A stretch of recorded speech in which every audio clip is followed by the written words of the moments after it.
मनोसल्वा क्या था? इसकी हकीकत क्या थी? मनोसल्वा किस नबी की उम्मत पर और क्यों नाजिल हुआ?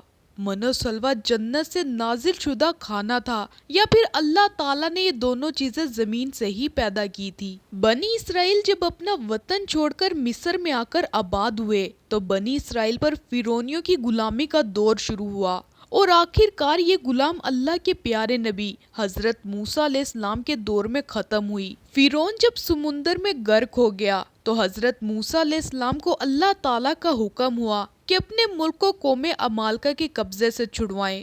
कौमे अमालका मुल्क शाम पर काबिज एक ताकतवर कौम थी जो उस वक्त दुनिया की सुपर पावर मानी जाती थी। फिरौन की गुलामी से निजात हासिल करने के बाद बनी इसराइल को हुक्म हुआ कि अमालका से जिहाद करके अपना वतन आजाद कराएं। बनी इसराइल जिहाद के लिए अपने मुल्क की तरफ रवाना हुए। जब ये कौमे अमालका की हदूद के करीब पहुंचे तो उनकी कुव्वत और ताकत का हाल देखकर हिम्मत हार बैठे और जहाज से मुंह मोड़कर वापस लौटे। अल्लाह ताला ने उनके इस जुर्म की सजा यूं दी कि वो अपने घरों तक जाने की फिक्र में दिन भर सफर करते, रात बसर करने के बाद सुबह को अपने आप को वहीं पाते जहां से गुज़श्ता सुबह उन्होंने सफर का आगाज किया था। इसी परेशान हाल के आलम में 40 साल उन्होंने मैदान तिया में गुजार दिए। इस वादी में ना कोई सायादार दरख्त था और ना ही कोई इमारत, न पीने के लिए पानी था और न खाने के लिए कोई चीज, ना ही जरूरियात जिंदगी की कोई दूसरी चीज। जब बनी इसराइल इस मैदान में फंस गए और उनका सारा सामान खत्म हो गया तो सारी कौम हजरत मूसा अलैहिस्सलाम के कदमों में आ गिरी और माफिया मांगने लगे कि अब हम इस मैदान से नहीं निकल सकते बल्कि भूख प्यास और गर्मी से मर जाएंगे। तो हजरत मूसा अलैहिस्सलाम ने अपनी कौम के हक में अल्लाह ताला से दुआ की जो अल्लाह पाक ने कबूल की और बनी इसराइल के ऊपर मैदान में एक टुकड़ा बादल का मुकर्रर कर दिया गया जो दिन भर उन पर साया किए रखता। खाने के लिए मनोसल्वा नाजिल किया, पानी के लिए ऐसा इंतजाम किया कि हजरत मूसा अलैहिस्सलाम को हुक्म हुआ कि कोहे तूर पर जो सफेद पत्थर है उस पर अपना अस्सा मारो। जैसे ही हजरत मूसा अलैहिस्सलाम ने उस पत्थर पर अस्सा मारा तो बनी इसराइल के 12 कबाइल के लिए अल्लाह पाक ने उस पत्थर से 12 इंतहाई लजीज चश्मे जारी कर दिए। मैदान के बीच में एक नूरानी सतून खड़ा कर दिया गया जो कि रात को भी बनी इसराइल को रोशनी मुहैया करता था। अल्लाह पाक ने बनी इसराइल पर वहाँ इस कदर अनायात की कि उनको गिनना मुश्किल है। मजे की बात तो ये है कि उस मैदान में 40 साल तक न लोगों के बाल बड़े और ना ही नाखून, न कपड़े फटे और ना ही मैले होते थे। यहाँ तक कि जो बच्चे भी पैदा होते थे उनके बदन पर भी कपड़े मौजूद होते थे जो वक्त के साथ साथ बढ़ते जाते थे। अल्लाह ताला कुरान पाक में इरशाद फरमाता है कि हमने तुम पर बादल का साया किया और तुम पर मनोसल्वा उतारा और कह दिया कि हमारी दी हुई पाकीज़ा चीजें खाओ और उन्होंने हम पर जुल्म नहीं किया, अलबत्ता वो खुद अपनी जानों पर जुल्म करते थे। भूख से मरते जब बनी इसराइलियों के लिए हजरत मूसा अलैहिस्सलाम की अल्लाह ताला ने दुआ कबूल फरमाई तो बतौर खुराक उन पर शुरू में मन नाजिल किया जाता था।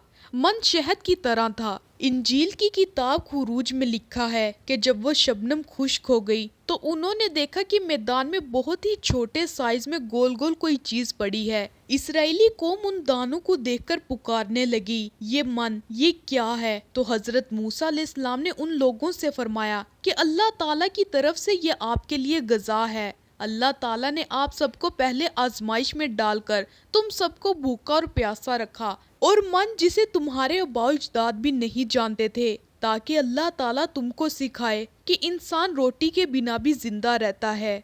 मन दरअसल एक शबनमी गोंद था जिसका जायका शहद जैसा था। ये गोंद रात को मैदान के पेड़ों और पौधों पर जमा हो जाता था। बनी इसराइल के लोग सुबह उठकर इसको पेट भरकर खा लिया करते थे।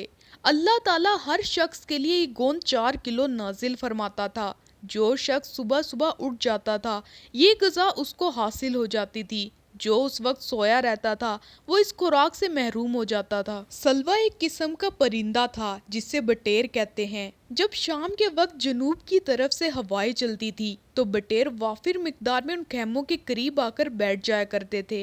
बनी इसराइल के लोग बटेरों को पकड़कर पकाते और उसको खा जाया करते थे। من و سلوہ اللہ تعالیٰ کی ایک ایسی نعمت تھی جو کہ بڑی آسانی سے ہضم ہو جاتی تھی۔ یہ بہت ہی مزیدار اور خوشبودار تھا۔ اس کے علاوہ بنی اسرائیل پر اللہ تعالیٰ کا ایک خاص کرم یہ تھا کہ ان کے بال اور ناخن نہیں بڑھتے تھے، ان کے کپڑے نہ میلے ہوتے نہ ہی پھٹتے تھے۔